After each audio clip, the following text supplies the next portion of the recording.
Hello friends, আমি আয়ান। আশা করি প্রত্যেকে তোমরা ভালো আছো। আজকে আমি তোমাদেরকে যেটা নিয়ে আলোচনা করব সেটা হচ্ছে যে ইন্ট্রোডাকশন অফ ইকোনমি, যেখানে আমি তোমাদেরকে ইকোনমিক্সের সেক্টর, কতগুলি সেক্টর আছে এবং সেগুলো কী এবং টাইপস অফ ইকোনমি, এগুলো নিয়ে আলোচনা করব। বন্ধুরা, এর আগে আমরা এ নিয়ে আলোচনা করেছি ইন্ট্রোডাকশন অফ ইকোনমি এবং সেটারই এটা কন্টিনিউ চলছে। আমরা এখন যেটা নিয়ে আলোচনা করব সেটা ফার্স্টে হচ্ছে যে সেক্টর অফ ইকোনমিক্স। তো তার আগে বন্ধুরা আমি একটা কথা বলে রাখি যে তোমরা যারা ফার্স্ট ভিডিওটা দেখোনি তারা যদি সেই ভিডিওটি দেখতে চাও তাহলে এই ভিডিওর লাস্টে এন্ড স্ক্রিনে আমি লিঙ্কটা দিয়ে দেবো, সেখানে ক্লিক করলেই তোমরা সেই ভিডিওটি দেখতে পাবে।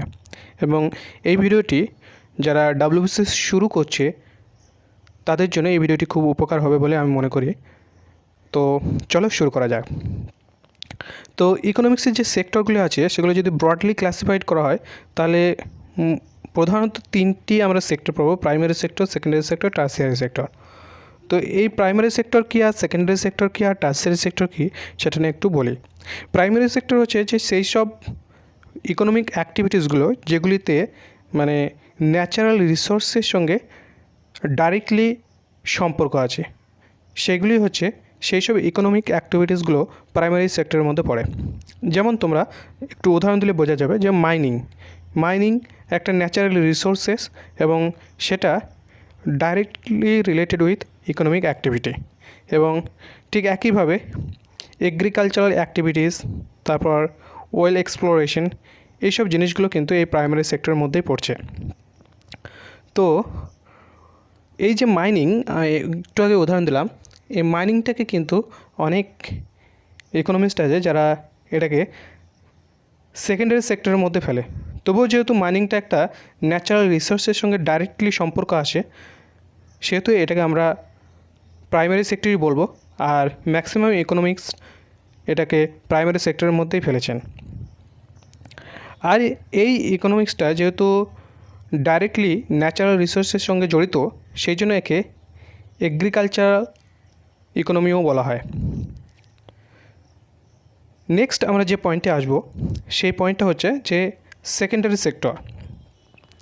সেকেন্ডারি সেক্টর হচ্ছে যে এখানে সেই সব ইকোনমিক অ্যাক্টিভিটিসগুলো থাকবে যেখানে র মেটেরিয়ালসগুলো এক্সট্রাক্টেড হবে আউট অফ প্রাইমারি সেক্টর।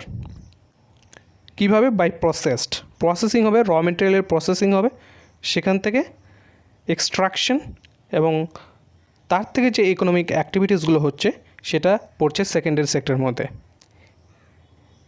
এই জন্য এই সেকেন্ডারি সেক্টরকে বলা হয় ইন্ডাস্ট্রিয়াল সেক্টর।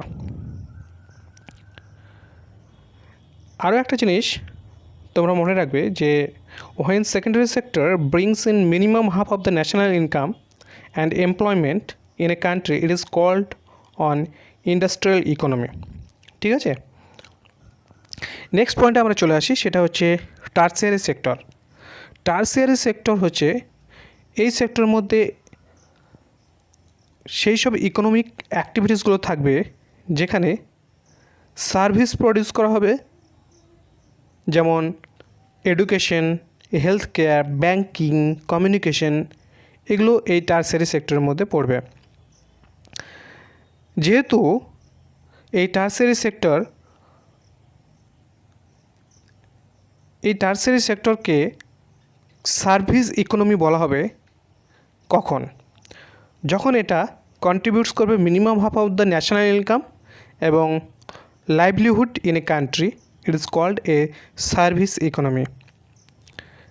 ইন্ডাস্ট্রিয়াল ইকোনমি আমরা বন্ধুরা বললাম যখন সেকেন্ডারি সেক্টর একটা ন্যাশনাল ইনকামের মিনিমাম হাফ নিয়ে আসবে তখন তাকে ইন্ডাস্ট্রিয়াল ইকোনমি বলবো। আর যখন ন্যাশনাল ইনকামের মিনিমাম হাফ কন্ট্রিবিউট করবে টার্সিয়ারি সেক্টর থেকে তখন সেটাকে সার্ভিস ইকোনমি বলবো। আর এগ্রিকালচার ইকোনমি সেটা হবে যখন এগ্রিকালচার সেক্টর থেকে অর্থাৎ প্রাইমারি সেক্টর থেকে কন্ট্রিবিউট হবে minimum half of the national income and livelihood in a country.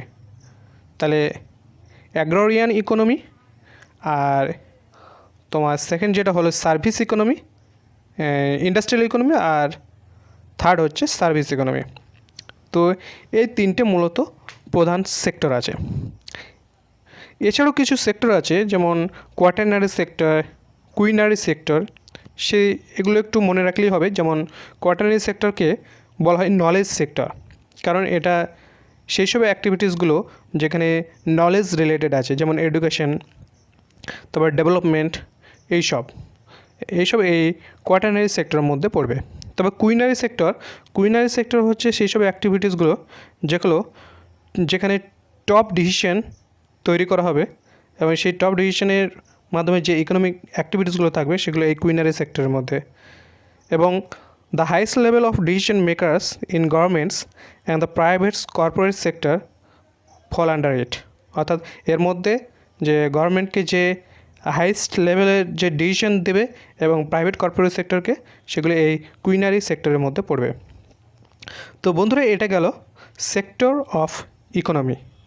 এবার আমি তোমাদেরকে যেটা বলবো সেটা হচ্ছে যে টাইপস অফ ইকোনমিকে অনেক ইকোনমিস্ট এটাকে ব্রডলি মানে দুই ভাগে বড়োভাবে ভাগ করেছেন। সেটা হচ্ছে যে একটা ম্যাক্রো ইকোনমিক্স আর একটা হচ্ছে মাইক্রো ইকোনমিক্স।